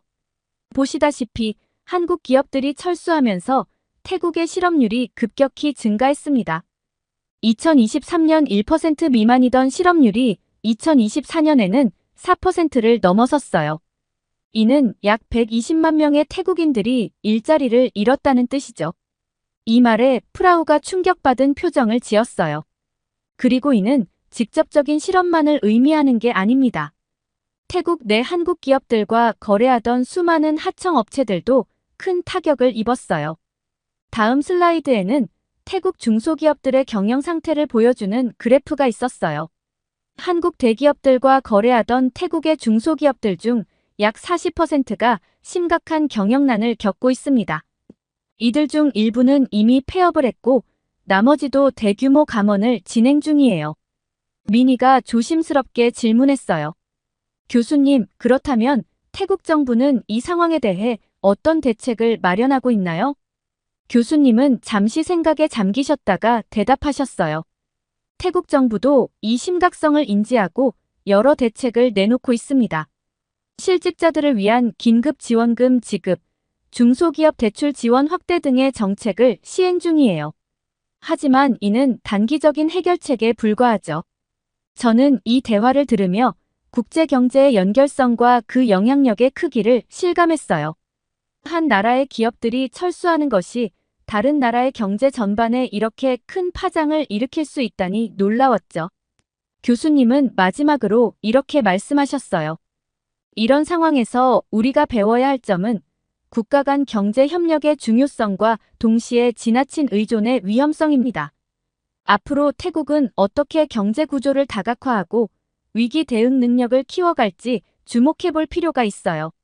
이처럼 한국은 태국에게 중요한 시장이에요. 그만큼 경제적으로 밀접하게 연결되어 있다는 뜻이죠. 그리고 교수님은 또 다른 측면을 언급하셨어요. 관광객 감소는 단순히 경제적 손실만을 의미하지 않아요. 이는 문화 교류의 감소도 의미합니다. 관광을 통해 서로의 문화를 이해하고 배우는 기회가 줄어든 거죠. 그러면서 교수님은 소셜미디어의 영향력에 대해서도 언급하셨어요. 최근에는 소셜미디어를 통해 정보가 빠르게 퍼지죠. 하지만 이런 플랫폼에서는 종종 자극적이거나 편향된 정보가 더 많이 공유됩니다. 이는 양국 간의 오해를 더 깊게 만들 수 있어요. 교수님은 프로젝터로 몇 가지 소셜미디어 게시물을 보여주셨어요. 한국과 태국에 대한 부정적인 내용들이었죠. 이런 게시물들이 바이럴하게 퍼지면서 서로에 대한 부정적인 인식이 빠르게 확산되고 있어요. 실제 상황과는 다른 과장되거나 왜곡된 정보들이 많죠. 학생들은 화면을 보며 놀란 표정을 지었어요. 저도 이런 게시물들을 본 적이 있어서 그 영향력의 심각성을 실감할 수 있었죠. 교수님은 계속해서 말씀하셨어요. 이런 상황에서 양국 간의 오해와 갈등은 더욱 깊어질 수 있어요. 직접적인 문화 교류가 줄어든 상태에서 온라인상의 부정적인 정보들만 접하게 되면 서로에 대한 편견이 강화될 수 있죠. 교수님의 설명이 끝나자 강의실 안에는 무거운 침묵이 흘렀어요. 학생들은 각자 자신이 본 소셜미디어 게시물들을 떠올리며 고개를 끄덕이고 있었죠. 그때 갑자기 태국 유학생 프라우가 손을 번쩍 들었어요. 교수님, 저는 이 설명에 동의할 수 없어요. 그녀의 목소리에는 분노가 묻어 있었죠. 한국 사람들이 태국에 대해 올린 게시물들은 너무 무례하고 모욕적이에요. 그들은 우리 문화를 전혀 이해하지 못하면서 비난만 하고 있어요. 이건 단순한 오해가 아니라 의도적인 비방이에요. 프라우의 갑작스러운 항의에 강의실 전체가 술렁이기 시작했어요. 한국 학생들의 표정이 굳어지는 게 보였죠. 교수님은 차분하게 대답하셨어요. 프라우, 당신의 감정은 이해합니다. 하지만 우리가 방금 배운 것처럼 소셜미디어의 정보는 종종 편향되어 있을 수 있어요. 양국 모두에 문제가 있다는 걸 인정해야 합니다. 하지만 프라우는 멈추지 않았어요. 아니에요, 교수님. 한국은 태국을 무시하고 있어요. 우리나라 없이는 한국 경제가 무너질 거예요. 그들은 우리에게 의존하고 있다는 걸 모르는 것 같아요. 강의실의 분위기가 더욱 긴장되었어요. 몇몇 한국 학생들이 불편한 기색을 감추지 못하고 있었죠. 그때 교수님이 손을 들어 진정을 요청하셨어요. 여러분, 잠깐만요. 제가 여러분에게 보여드릴 것이 있습니다. 교수님은 프로젝터를 조작하셨고 스크린에는 태국 총리 패통탄 친나왓의 연설 영상이 나타났어요. 존경하는 국민 여러분, 그리고 세계의 친구들에게 말씀드립니다. 총리의 목소리가 강의실에 울려 퍼졌어요. 최근 한국과 태국 사이에 일어난 오해와 갈등에 대해 매우 안타깝게 생각합니다. 하지만 우리는 이 어려움을 함께 극복해 나갈 것입니다. 프라우를 포함한 모든 학생들이 놀란 표정으로 영상을 지켜보고 있었어요. 총리는 계속해서 말씀하셨어요. 한국은 오랫동안 우리의 중요한 파트너였습니다. 경제, 문화, 관광 등 다양한 분야에서 우리는 서로에게 큰 도움이 되어 왔습니다. 최근의 어려움에도 불구하고 우리는 이 관계를 더욱 발전시켜 나가야 합니다. 우리는 상호 이해와 존중을 바탕으로 새로운 협력의 길을 모색할 것입니다. 양국 정부는 이미 다양한 분야에서의 협력 강화를 위한 논의를 시작했습니다. 특히 IT, 신재생 에너지, 문화 콘텐츠 분야에서의 협력이 큰 기대를 모으고 있습니다. 총리의 말씀이 이어졌어요.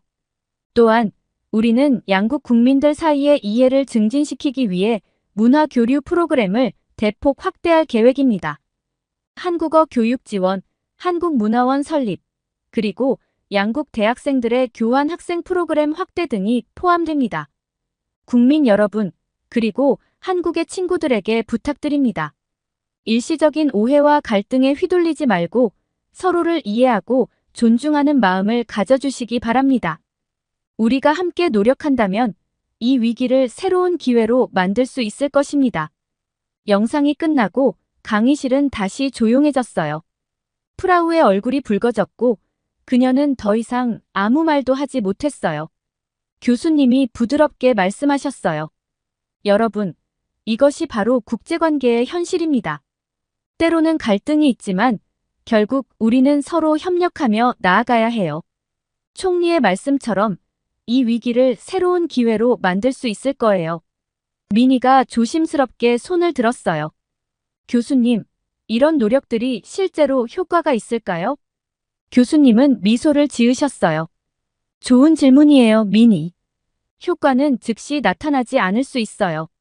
하지만 지속적인 노력과 대화, 그리고 상호 이해 과정을 거치면 반드시 좋은 결과가 있을 거예요. 여러분도 이 과정에 참여할 수 있어요. 예를 들어 소셜미디어에서 양국의 긍정적인 면을 공유하는 것도 좋은 방법이 될 수 있죠. 강의실의 분위기가 조금씩 누그러지는 것이 느껴졌어요. 교수님은 마지막으로 이렇게 말씀하셨어요. 여러분, 오늘 우리는 매우 중요한 교훈을 배웠습니다. 국제관계는 복잡하고 때로는 어려울 수 있어요. 하지만 서로를 이해하고 존중하려는 노력 그리고 지속적인 대화와 협력이 결국 문제를 해결하는 열쇠가 될 거예요. 강의가 끝나고 학생들이 하나둘 강의실을 빠져나가기 시작했어요. 프라우는 여전히 화가 난 표정으로 자리에 앉아 있었죠. 그녀의 얼굴은 붉게 달아올라 있었고 눈빛에는 여전히 불만이 가득해 보였어요. 미니가 조심스럽게 프라우에게 다가가려 했지만 프라우는 고개를 돌리고 가방을 거칠게 챙기기 시작했어요. 그녀의 움직임에서 아직 진정되지 않은 감정이 느껴졌죠. 프라우는 아무에게도 인사하지 않고 빠른 걸음으로 강의실을 빠져나갔어요. 문을 닫을 때 그녀의 힘이 너무 세서 쾅 하는 소리가 났죠. 남아있던 학생들이 그 소리에 놀랐습니다. 미니는 안타까운 표정으로 프라우가 나간 문을 바라보았어요. 저도 마음이 무거워졌죠. 오늘의 수업 내용이 프라우에게는 받아들이기 힘든 것이었나 봐요. 교수님은 한숨을 쉬시며 말씀하셨어요. 변화와 이해는 시간이 필요한 법이죠. 우리 모두가 인내심을 가지고 서로를 이해하려 노력해야 해요. 강의실을 나서면서 저는 오늘 수업의 의미를 다시 한번 되새겼어요. 국제관계의 복잡성과 소통의 중요성을 배웠지만 동시에 그것을 실천하는 것이 얼마나 어려운지도 직접 목격한 셈이죠. 프라우의 반응은 아쉬웠지만 이건 역시 우리가 앞으로 극복해 나가야 할 과제라고 생각했어요. 앞으로 남은 수업들에서 이런 갈등을 어떻게 해결해 나갈 수 있을지 더 깊이 있게 배울 수 있기를 기대하게 되었죠. 이날의 경험은 제게 국제관계가 책에서 배우는 것보다 훨씬 더 복잡하고 감정적일 수 있다는 것을 깨닫게 해주었어요. 앞으로 남은 수업들이 더욱 기대되면서도 동시에 그 과정이 쉽지만은 않을 거라는 것도 예감할 수 있었죠. 이렇게 태국이라는 나라에서 한국의 흔적이 사라지자 생기는 일들에 대한 사연 어떻게 들으셨나요? 태국이 한국에 많이 의지하고 있었다는 사실을 알게 되니 한국인으로서 뿌듯함을 느꼈습니다. 여러분들의 의견은 어떠신가요? 다양한 의견을 댓글을 통해 공유해주세요. 긴 영상 시청해주셔서 감사드리고 구독과 좋아요 부탁드립니다. 현재 태국이 난리가 났습니다. 80년 만에 엄청난 홍수로 인한 피해를 입게 되었는데요.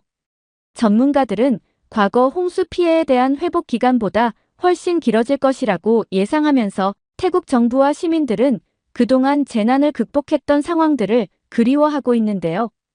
도대체 이들이 그리워하는 것들은 무엇일까요? 안녕하세요. 저는 레이첼이라고 해요. 런던의 대학교에서 국제경제학을 공부하고 있는 3학년 학생이죠. 오늘은 제가 가장 좋아하는 글로벌 위기와 경제 수업이 있는 날이에요. 자연재해가 국가 경제에 미치는 영향이라는 제목이 적힌 강의실의 칠판이 눈에 들어왔어요. 교수님은 오늘도 날카로운 시선으로 강의실을 둘러보시더니 입을 여셨어요. 자연재해는 단순히 물리적 피해를 넘어 국가 경제 전반에 걸쳐 큰 영향을 미치게 됩니다. 특히 개발도상국의 경우 재난 복구를 위한 재정이 부족해 경제 회복에 상당한 시간이 걸리죠. 오늘은 역사적으로 큰 경제적 손실을 가져온 자연재해들을 살펴보도록 하겠습니다. 교수님은 프로젝터를 켜시며 첫 번째 사례를 보여주셨어요. 2011년 3월 11일 일본 동북부 해역에서 발생한 규모 9.0의 지진과 뒤이은 쓰나미는 현대 역사상 가장 큰 경제적 손실을 가져온 자연재해 중 하나입니다. 약 2,100억 달러의 직접적인 경제 손실이 발생했고 일본 GDP의 4%가 감소했죠. 교수님은 화면에 피해 지역의 사진들을 보여주셨어요. 쓰나미로 인해 약 12만 채의 건물이 완전히 파괴되었고 27만 채 이상이 부분 파손되었습니다. 이는 단순한 숫자가 아닙니다. 수많은 기업들의 생산시설이 파괴되었고 도요타와 소니 같은 대기업들도 몇 달간 생산을 중단해야 했죠. 이는 글로벌 공급망에 심각한 혼란을 가져왔습니다. 교수님은 후쿠시마 원전 사진으로 넘어가셨어요. 특히 후쿠시마 원전 사고의 여파는 지금도 계속되고 있습니다. 방사능 오염으로 인해 약 15만 명의 주민들이 대피해야 했고, 이 중 상당수는 아직도 고향으로 돌아가지 못하고 있죠. 농수산물 수출 제한으로 인한 손실도 막대했습니다. 일본 정부는 후쿠시마 원전 폐로에만 약 1,900억 달러의 비용이 들 것으로 추산하고 있어요. 결과적으로 일본 경제는 2011년 2분기에 마이너스 성장을 기록했고, 완전한 회복까지는 거의 5년이 걸렸습니다. 교수님은 다음 슬라이드로 넘어가시며 허리케인 카트리나의 위성 사진을 보여주셨어요. 2005년 8월 29일 미국 역사상 가장 파괴적인 자연재해 중 하나인 허리케인 카트리나가 미시시피와 루이지애나 주를 강타했습니다. 시속 280km의 강풍과 함께 최대 8m 높이의 폭풍의 일이 발생했죠. 교수님은 뉴올리언스의 침수 지도를 화면에 띄우셨어요. 뉴올리언스 시의 80%가 물에 잠겼고 도시의 제방 시스템이 완전히 무너졌습니다.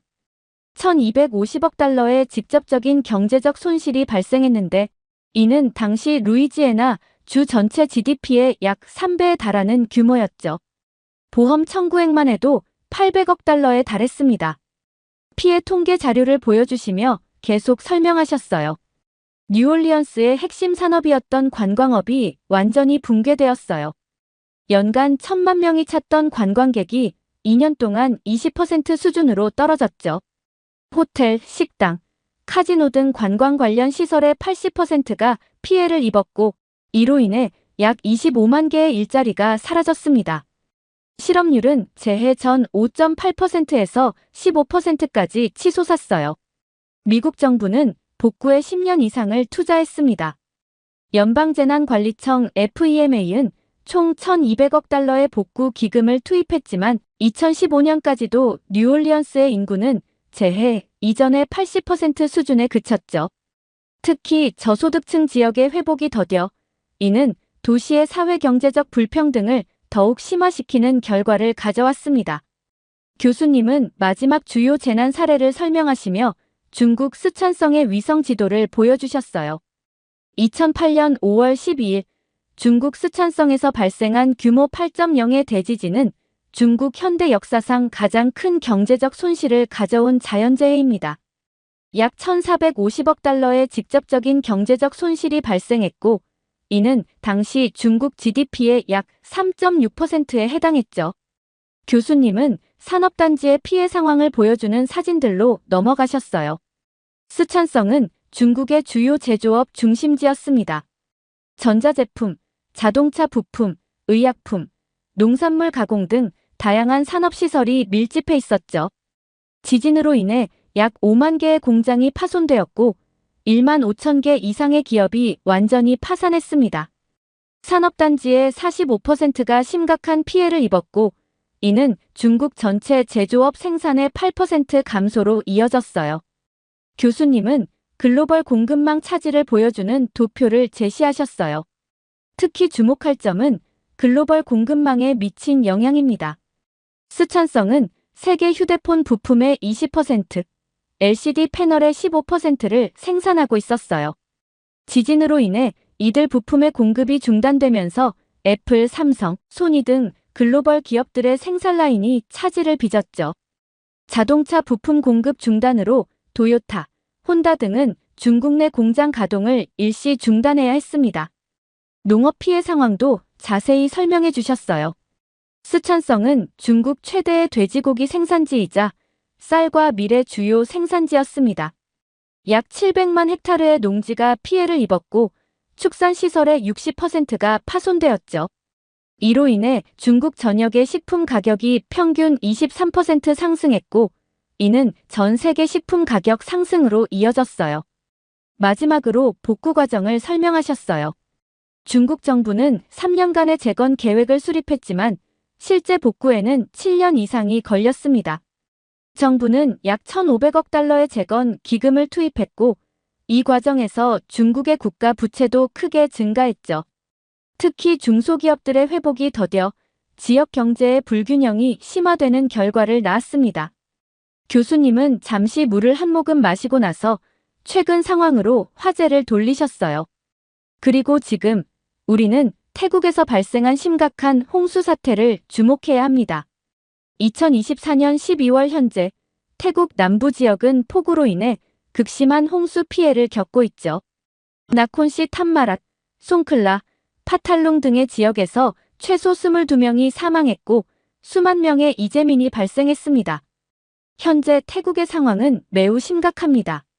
주요 관광지들이 침수되어 관광 수입이 급감했고 농업 생산량도 크게 줄었죠. 수출용 고무 농장들이 피해를 입어 세계 고무 시장에도 영향을 미치고 있습니다. 태국 정부는 초기 피해액만 약 50억 바트로 추산하고 있어요. 강의실은 숨막히게 조용했어요. 모두가 교수님의 말씀에 집중하고 있었죠.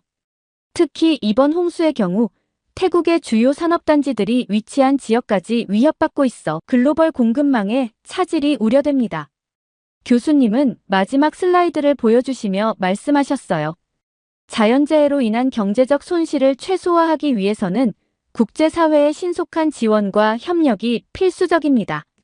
하지만 최근 태국의 상황은 국제관계의 복잡성으로 인해 어려움을 겪고 있죠. 교수님은 잠시 숨을 고르시더니 표정이 더욱 진지해지셨어요. 오늘 우리는 태국의 현 상황과 관련해 더 깊은 이야기를 나눠볼 필요가 있습니다. 특히 한국과 태국의 관계에 대해 주목할 필요가 있죠. 교수님은 새로운 슬라이드를 보여주셨어요. 최근 태국에서 발생한 한국인 대상 범죄 통계였죠. 최근 6개월간 태국에서는 한국인을 대상으로 한 범죄가 급증했습니다. 특히 방콕과 파타야 지역에서 한국인 관광객들을 노린 강도 사건이 전년 대비 300% 증가했어요. 더 우려스러운 것은 이러한 범죄의 배후에 반한 감정이 자리 잡고 있다는 점입니다. 교수님은 태국 현지 뉴스 기사들을 보여주셨어요. 지난달에만 해도 방콕의 한국 식당 3곳이 파손되는 사건이 있었고 치앙마이에서는 한국인 유학생들이 집단 폭행을 당하는 사건이 발생했습니다. 파타야에서는 한국인 관광객을 태운 버스가 고의로 공격을 당하기도 했죠. 교실 안에는 무거운 침묵이 흘렀어요. 교수님은 화면을 넘기시며 최근의 갈등 상황을 설명하셨어요. 이러한 상황의 시작은 한국에서 발생한 태국인 관련 범죄 사건들이었습니다. 최근 2년간 한국에서 태국인 불법 체류자들의 마약 밀매, 조직 범죄 가담 사례가 급증했습니다. 특히 메트암페타민 밀반입과 유통에 태국인 범죄 조직이 연루된 사건이 잇따르면서 한국 정부는 태국인 입국 심사를 대폭 강화했죠. 교수님은 관련 통계 자료를 보여주셨어요. 2023년 한 해 동안 한국에서 체포된 태국인 마약 사범이 전년 대비 250% 증가했습니다. 이에 한국 법무부는 태국인 관광객과 취업비자 신청자에 대한 심사 기준을 강화했고 이는 태국 사회에서 큰 반발을 불러일으켰습니다. 태국 현지 언론의 보도 내용도 보여주셨어요. 태국 언론들은 한국의 입국 심사 강화를 태국인 차별이라고 비판했고 이는 젊은 층을 중심으로 반한 감정으로 확산되었습니다. SNS에서는 해시태그 한국여행 보이콧 운동이 퍼졌고 한국 제품 불매 운동도 시작되었죠. 더 심각한 것은 이러한 감정이 한국인을 향한 보복성 범죄로 이어졌다는 점입니다. 태국 정부 역시 이런 상황에 대해 소극적인 대응으로 일관했습니다. 한국인 대상 범죄가 증가하는데도 적절한 수사와 처벌이 이루어지지 않았고 피해자 보호 조치도 미흡했죠. 결국 한국 외교부는 태국 주요 도시들에 대한 여행 경보를 상향 조정할 수밖에 없었습니다. 그리고 최근 한국 정부의 결정에 대해 설명하셨어요. 결국 한국 정부는 어려운 결정을 내려야 했습니다. 이번 홍수 피해와 관련해 원래대로라면 즉각적인 구호 지원이 이루어졌어야 했죠. 과거 2011년 대홍수 때처럼 말입니다. 하지만 현재 태국에서 한국인들의 안전이 심각하게 위협받는 상황에서 정부는 자국민 보호를 우선해야 했습니다. 교수님은 한숨을 쉬시며 계속하셨어요. 한국 정부의 입장은 이렇습니다. 우리 국민들이 위험에 처한 상황에서 그 국가에 대한 지원을 계속하는 것은 적절하지 않다. 실제로 저번 달에는 한국 구호단체 직원들이 태국 현지에서 위협을 받는 사건도 있었죠. 이런 상황에서는 구호 활동 자체가 불가능합니다. 마지막으로 교수님은 현재 상황의 심각성을 강조하셨어요. 이러한 갈등은 단순히 두 나라 사이의 문제를 넘어 국제사회의 재난 구호 시스템 전반에 대한 도전이 되고 있습니다. 자연재해 피해 복구를 위한 국제 협력이 정치적, 사회적 갈등으로 인해 저해되는 상황은 매우 우려스럽죠. 이는 앞으로 더 자주 발생할 수 있는 문제이기도 합니다. 교수님의 말씀이 끝나자 갑자기 뒷자리에서 격앙된 목소리가 들렸어요. 교수님, 저는 그렇게 생각하지 않아요. 태국 유학생 차라였어요. 그녀는 자리에서 벌떡 일어나 격한 목소리로 말을 이어갔죠. 한국은 우리나라에 전혀 도움을 준 적이 없어요. 오히려 우리나라의 관광 산업과 문화를 망치기만 했죠. 지금도 우리나라를 무시하면서 이런 어려운 상황에 도움도 주지 않고. 이게 말이 되나요? 교실 안이 순간 조용해졌어요. 그때 앞줄에 앉아있던 한국 교환학생 유정이가 차분히 손을 들었죠. 차라의 의견에 반박하고 싶습니다. 제가 구체적인 사례들을 들어 설명해도 될까요? 교수님께서 고개를 끄덕이시자 유정이가 태블릿을 들어 자료를 보여주며 말하기 시작했어요. 2004년 인도양 쓰나미 당시 한국의 지원은 매우 신속했습니다. 재난 발생 48시간 이내에 긴급 구호품과 120만 달러의 현금이 지원되었어요. KUICA는 의사 15명, 간호사 10명으로 구성된 의료진을 즉시 파견했고 이들은 푸켓 지역에서 3주간 머물며 2,000명 이상의 부상자들을 치료했죠. 특히 푸켓과 끄라비 지역의 학교 8곳과 주택 200여 채의 재건을 도왔는데 이는 당시 피해 지역 복구에 핵심적인 역할을 했습니다. 차라가 불편한 기색을 보이자 유정이는 더욱 구체적인 증거를 제시했어요. 2011년 태국 대홍수 때는 지원 규모가 더 컸습니다. 한국 정부는 첫 단계로 50만 달러의 구호 자금을 지원했고 이후 추가로 100만 달러의 복구 기금을 제공했어요.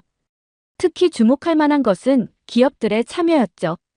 삼성전자는 방콕과 아유타야 지역에 이동식 가전제품 응급 서비스 센터 10곳을 설치해 3개월간 운영했고 총 1만 5천 대 이상의 가전제품을 무상으로 수리했어요.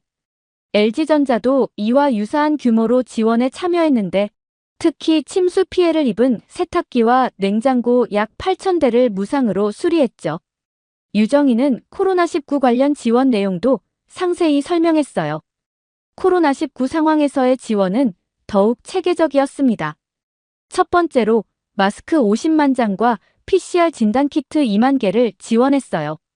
두 번째로 K방역 경험 공유를 위해 총 8회에 걸친 온라인 세미나를 개최했는데 이를 통해 태국의 400명 이상의 의료진과 공무원들이 교육을 받았죠.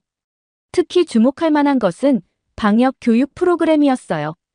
한국의 감염병 전문의 5명이 방콕의 주요 병원을 3개월간 순회하며 현장 교육을 진행했고 이는 태국의 코로나19 대응 체계 수립에 큰 도움이 되었습니다.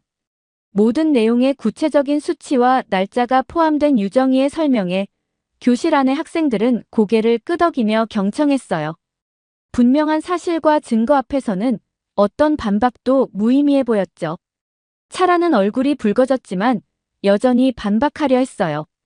하지만 그건 다. 유정이는 차라의 말을 정중하게 끊고 계속했어요. 2018년 태국 유소년 축구팀 동굴 고립 사고 때도 한국은 구조기술과 장비를 지원했어요. 그 이후에도 동굴 구조 훈련 프로그램을 제공했고요. 태국 재난방지국의 공식 보고서에도 이 내용이 기록되어 있습니다. 유정이는 마지막으로 KUICA의 태국 지원 통계 자료를 보여주었어요. 지난 20년간 한국은 태국의 자연재해 복구를 위해 총 5억 달러 이상을 지원했습니다. 단순한 현금 지원을 넘어 기술 이전, 인력 파견, 교육 프로그램 운영 등 다양한 방식으로 도움을 주었죠. 이런 사실들을 무시한 채 한국이 도움을 준 적이 없다고 하는 것은 명백한 사실 왜곡입니다. 교실은 다시 조용해졌어요. 차라는 자리에 천천히 앉았고 그녀의 얼굴에서는 당황스러움이 역력했죠. 유정희의 차분하면서도 명확한 설명에 아무도 반박할 수 없었어요. 저는 이 상황을 지켜보며 감정적인 대립이 어떻게 사실에 기반한 논리적 설명으로 해소될 수 있는지를 배울 수 있었어요. 잠시 교실에 무거운 침묵이 흐르자 교수님께서 자리에서 일어나셨어요. 두 학생 모두 좋은 의견을 주었습니다. 이제 우리는 현재 상황을 더욱 객관적으로 살펴볼 필요가 있어요. 교수님은 새로운 슬라이드를 보여주셨어요. 태국 재난방재청에서 발표한 최신 자료를 보시죠. 교수님은 상세한 피해 통계가 담긴 슬라이드를 보여주셨어요. 홍수 피해액이 급격히 증가하고 있습니다. 초기 50억 바트였던 추산치가 불과 3주 만에 120억 바트를 넘어섰어요. 구체적으로 살펴보면 나콘시 탐마라 지역의 관광 수입은 작년 동기 대비 70% 이상 감소했는데 이는 금액으로 환산하면 약 45억 바트에 달합니다. 농업 부문의 피해도 심각한데 고무 농장 8,000헥타르가 침수되어 20억 바트의 손실이, 쌀 경작지 1만 2천 헥타르의 침수로 10억 바트의 손실이 발생했죠. 교수님은 경제연구소의 분석 보고서를 다음 화면으로 보여주셨어요. 방콕 경제연구소와 세계은행의 공동 분석에 따르면 한국의 구호 지원이 있었을 경우와 없는 경우의 복구 기간이 크게 차이납니다. 한국에 지원이 있었다면 KOICA의 재난복구 전문가팀 파견과 응급복구 장비 지원으로 8개월 내 주요 기반시설 복구가 가능했을 것으로 예측됐어요. 하지만 현재는 최소 1년 6개월, 최대 2년이 소요될 것으로 전망됩니다. 교수님은 산업단지 피해 현황도 자세히 설명하셨어요. 특히 심각한 것은 산업단지의 피해입니다. 현재 송클라 산업단지의 전자부품 생산라인 60%가 가동을 중단했고 이는 글로벌 자동차 부품 공급망에 심각한 차질을 빚고 있어요. 태국 중앙은행은 이로 인한 2차 피해가 약 80억 바트에 달할 것으로 예측하고 있습니다. 여기에는 수출 차질로 인한 손실 45억 바트, 공급망 교란으로 인한 계약 위약금 35억 바트가 포함되어 있죠. 교수님은 태국의 최근 정치적 상황을 담은 현지 언론 보도들을 보여주셨어요. 현재 태국 국민들 사이에서 패통탄 친나와 총리에 대한 비판이 거세지고 있습니다. 특히 홍수 피해 지역 주민들은 정부의 늦장 대응과 국제 협력 실패를 강하게 비난하고 있죠. 방콕 포스트의 최근 여론조사를 보면 응답자의 78%가 이번 홍수 사태에 대한 정부의 대응이 매우 미흡했다고 평가했습니다. 교수님은 태국 현지 뉴스 영상을 보여주셨어요. 송클라 지역의 이재민 수용소에서는 매일 시위가 벌어지고 있습니다. 우리는 한국의 도움이 필요하다. 총리는 한국과의 관계 회복에 실패했다는 플래카드가 걸려 있죠. 특히 과거 한국의 지원을 받았던 2011년 대홍수 피해 지역 주민들이 적극적으로 목소리를 내고 있습니다. 교수님은 최근 태국 하원에서 있었던 토론 내용도 공유하셨어요. 야당은 정부가 한국과의 외교관계 악화를 방치했다고 강하게 비판하고 있습니다. 특히 한국인 대상 범죄에 대한 미온적 대응이 결국 태국 국민들의 피해로 돌아왔다는 지적이 나오고 있죠. 현재 정부 지지율은 취임 후 최저인 24%까지 하락했습니다. 실제로 지난주 방콕 시내에서는 대규모 시위가 있었습니다. 교수님은 시위 현장의 사진들을 보여주셨어요. 5만 명이 넘는 시민들이 거리로 나와 한국과의 관계 회복을 외쳤고 많은 태국 젊은이들이 SNS에서 해시태그 쏘리투코리아 해시태그 운동을 벌이고 있습니다. 특히 주목할 만한 것은 과거 반한 감정을 조장했던 일부 태국 인플루언서들이 공개 사과문을 올리고 있다는 점이에요. 교수님은 차라를 포함한 교실의 태국 학생들을 바라보셨어요. 그들의 표정에서는 복잡한 감정이 읽혔죠. 이처럼 태국 사회 전반에 변화의 움직임이 일어나고 있습니다. 시민들은 이제 감정적 대립이 아닌 실질적인 국제 협력의 중요성을 깨닫기 시작한 것으로 보입니다. 차라는 고개를 숙인 채 자리에 앉아 있었어요. 교수님은 그녀를 잠시 바라보시더니 부드러운 목소리로 말씀하셨어요. 국제관계에서 감정적 대립은 항상 더 큰 손실을 가져옵니다. 태국에서 발생한 한국인 대상 범죄는 분명 우려할 만한 상황이에요. 지난달에만 해도 방콕에서 한국인 관광객 3명이 심각한 피해를 입었고 파타야의 한국 식당 2곳이 파손되는 사건이 있었죠. 한국 정부가 자국민 보호를 위해 지원을 보류한 것은 불가피한 선택이었을 수 있습니다. 교수님은 화면을 넘기며 계속하셨어요. 하지만 이로 인한 피해는 고스란히 태국 국민들의 몫이 되었습니다. 현재 이재민 수용소에는 8만 명 이상이 대피해 있고 식수와 의약품이 부족한 상황입니다. 복구 자금 부족으로 임시거처 건설도 지연되고 있죠. 이전 같았으면 한국의 구호단체들이 가장 먼저 도움의 손길을 내밀었을 텐데 말입니다. 차라의 어깨가 살짝 떨리는 게 보였어요. 교수님은 마지막 슬라이드를 보여주셨죠. 우리는 이번 사례를 통해 중요한 교훈을 얻을 수 있습니다. 국제협력은 단순한 선택이 아닌 필수입니다. 정치적, 사회적 갈등이 있더라도 인도주의적 지원은 계속되어야 하죠. 이것이 바로 국제사회가 지향해야 할 가치입니다. 마지막으로 교수님은 모든 학생들을 바라보며 말씀하셨어요. 여러분이 앞으로 이끌어갈 세상에서는 이런 갈등이 더 이상 인도주의적 지원의 걸림돌이 되지 않기를 바랍니다. 다음 주에는 이와 관련된 사례 연구를 더 진행하도록 하겠습니다. 강의가 끝나고 학생들이 하나둘 교실을 나갈 때 저는 잠시 자리에 앉아 오늘의 강의를 되새겨 보았어요. 처음에는 단순한 자연재해와 경제적 영향에 대한 수업이었는데 어느새 국제관계의 복잡성과 인도주의적 가치의 중요성을 깊이 있게 배우게 된 것 같은 좋은 시간이었습니다. 이렇게 태국의 역대급 홍수 피해에 대한 사연 어떻게 들으셨나요? 과거에도 태국에 대해 손길을 내밀고 많은 도움을 준 한국을 보니 한국인이라는 게 자랑스럽기도 했지만 한편으로는 태국인들이 먼저 자초한 일이기 때문에 이러한 상황까지 이어져 왔다는 사실을 알게 되니 태국 내에 있던 한국인들이 걱정되기만 합니다. 여러분들의 의견은 어떠신가요? 다양한 의견을 댓글을 통해 공유해주세요. 긴 영상 시청해주셔서 감사드리고 영상 재미있게 시청하셨다면 구독과 좋아요 한 번씩만 부탁드립니다.